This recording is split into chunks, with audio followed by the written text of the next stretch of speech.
Hello everyone, welcome back to my channel. আজকে আমি এসেছি কলকাতা থেকে 170 কিলোমিটার দূরে পূর্ব মেদিনীপুরের মহিষাদল রাজবাড়ি ঘুরতে। বাড়ি যেহেতু তমলুক শহরে, ওখান থেকে মাত্র বাসে করে 1 ঘন্টা সময় লাগে এখানে আসতে। আমার বাড়ি থেকে কাছাকাছি ঘোরার জন্য এটা একটা পারফেক্ট জায়গা। আর আমি যেহেতু মহিষাদল গার্লস কলেজেই আগে পড়তাম, তাই এখানের অলিগলি আমার সমস্ত কিছুই চেনা। তোমরা যারা আসতে চাও এখানে কি করে আসবে সেটাও আমি বলে দেবো। আর টিকিট মূল্য পড়েছে মাত্র 15 টাকা। গাইস, প্রতিটা রাজবাড়ির কোনো না কোনো ইতিহাস থাকে, সেরকমই মহিষাদলের রাজবাড়িরও ইতিহাস কম কিছু নয়। আমি যতটা জানি সেটাই তোমাদেরকে জানাবো। বাংলায় তখন মুঘল রাজ আকবরের সেনাবাহিনীতে আসে জনার্দন মুখোপাধ্যায়। তিনি ছিলেন উত্তরপ্রদেশের বাসিন্দা, ব্রাহ্মণ ব্যবসায়ী। তিনি ব্যবসার কাছে এসেছিল নদীমাতৃক অঞ্চল গেঁহুখালী, যেটা মহিষাদল থেকে কিছুটাই দূরে। তিনি এখানে এসে নদীমাতৃক এলাকার শোভাতে মুগ্ধ হয়ে এখানেই বসবাসের সিদ্ধান্ত নিয়েছিলেন। কালীন রাজা কল্যাণ রায়ের কাছ থেকে কিনে নেয় এই মহিষাদলের রাজবাড়ি। মহিষাদলের রাজবাড়িটি 3টি প্রাসাদ নিয়ে গঠিত। প্রথমটির নাম হচ্ছে রঙ্গি বসান, দ্বিতীয়টির নাম হচ্ছে লালকুটি,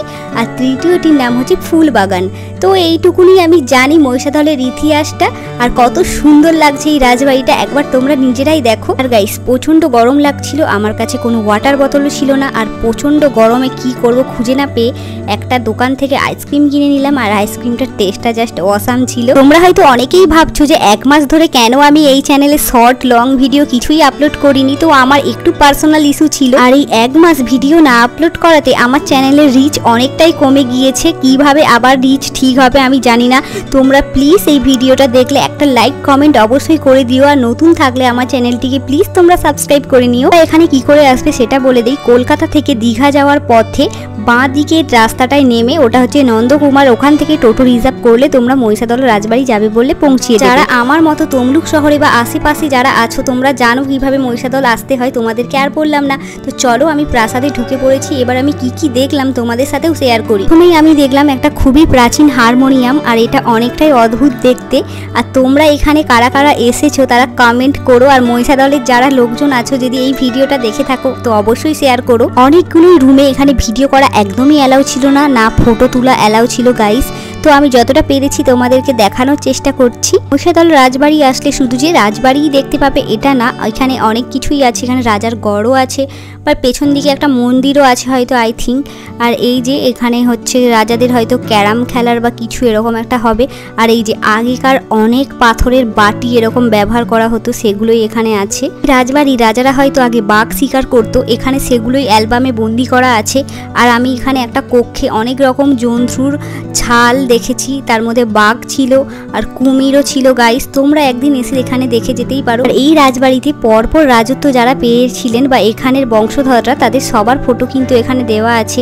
আর এখানের বংশধররা কিন্তু এখনও অনেকে জীবিত আছে, তারা কিন্তু এই রাজবাড়িতে আসে, থেকেও যায়। আর এখানে কিন্তু থাকা খাওয়ারও ব্যবস্থা আছে। তোমাদেরও যদি রাজকীয়ভাবে একটা দিন কাটাতে চাও, এই রাজবাড়িতে কিন্তু থাকা খাওয়ার ব্যবস্থা আছে। শুধু এখানের অথরিটির সাথে একটু কথা বলে নিতে হবে। আর আমি লাইফে প্রথমবার পালকি দেখলাম। ছোটবেলায় হয়তো কোথাও ঘুরতে গিয়ে দেখেছি বাবা মার সাথে, কিন্তু আমার মনে পড়ছে না। আমাদের যদি এরকম কোনো শখ থেকে থাকে বিয়ের দিন পালকিতে করে যাওয়ার, তো এখান থেকেই পালকিটা নিয়ে যেতে পারো। জোকস করছি গাইস। তো যতটা যা পারি আমি দেখিয়েছি, দেখানোর চেষ্টা করলাম। তোমরা নিজেরা এসে দেখে যাও একবার, অনেক কিছু দেখার আছে। আর এখানে লেখাই আছে, দেখছো যে দয়া করে ছবি তুলবেন না। তাও আমি অনেক কিছু ছবি তুলে ফেলেছি।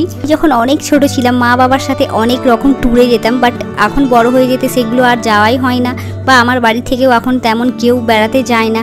আর এখানে দেখো গাইস, সেই প্রাচীন প্রাচীন পাথরের বাটিগুলো। চলো একটা নিয়ে বাড়ি চলে যাই, কিন্তু এখানে লোক দেখলে হেব্বি কেলাবে। তো আমরা এইসব কিছুই করবো না। চলো এবার বাইরে থেকে ঘুরে আসি। এখানে কিন্তু অনেক পর্যটকরাই আসে ঘুরতে। বাইরে দেখতে পাচ্ছ যে কতটা লোক আর কত লোকজন এসেছে, ফ্যামিলি, ফ্রেন্ডস, কাপল সবাই এখানে ঘুরতে আসে। আর গাইস কি বলবো, আজকে এতটা গরম আর রোদ ছিল, আমার যেন মাথাটাই পুড়ে যাচ্ছিল। আমি এভাবে বসে গিয়েছি এখানে। আর গাইস, আমি যেহেতু মহিষাদল কলেজেই পড়তাম, এখান থেকে আমার কলেজের ডিস্টেন্স হচ্ছে মাত্র 10 থেকে 15 মিনিট। বাট আমরা আগে একটু টাইম পেলেই গড়ে আসতাম, বাট কোনোদিনও টিকিট কেটে এই মহিষাদলের রাজবাড়িতে ঢোকার আমার কোনোদিনও ইচ্ছে হয়নি। প্রায় আমি কলেজে আসার 1 ইয়ার পর আমি একবার রাজবাড়িতে এসে রাজবাড়ি দেখেছিলাম। তোমরা বুঝতেই পারছো, এখানে যেহেতু আমি কলেজে পড়তাম, এখানে এখানের প্রতি একটা আলাদাই ভালোবাসা আছে আমার। আর মাঝে সাঝেই আমি এখানে ঘুরে যাই। আর দূর থেকে রাজবাড়িটা জাস্ট কতটা সুন্দর লাগছে দেখো, একদম হোয়াইট কালার। আজ থেকে কলেজ পাস আউট করেছি 3 বছর আগে, তখন কিন্তু এই এত দোকানদানি কিছুই ছিল না। আমরা জাস্ট এসে বসে থাকতাম, 2-3টে চেয়ার থাকতো, বান্ধবীরা এসে বসে থাকতাম, গল্প করতাম, দেন আমরা কলেজ চলে যেতাম। বাট সময়ের সাথে সাথে কতটা চেঞ্জ হয়ে গিয়েছে সেটাই আমি আজকে এসে অবাক হয়ে গেলাম। কলেজ টাইমে এত দোকানদানি ছিল না গাইস এখানে। আমরা সেফ ঘুগনি গলিতে ঘুগনি মুড়ি খেয়েছি। তোমরা তো জানো মহিষাদলের ঘুগনি গলি কতটা ফেমাস। তো আজকের ভিডিও এই পর্যন্ত, দেখাবে নেক্সট ভিডিওতে। তোমরা সাবস্ক্রাইব করে নিও। টাটা।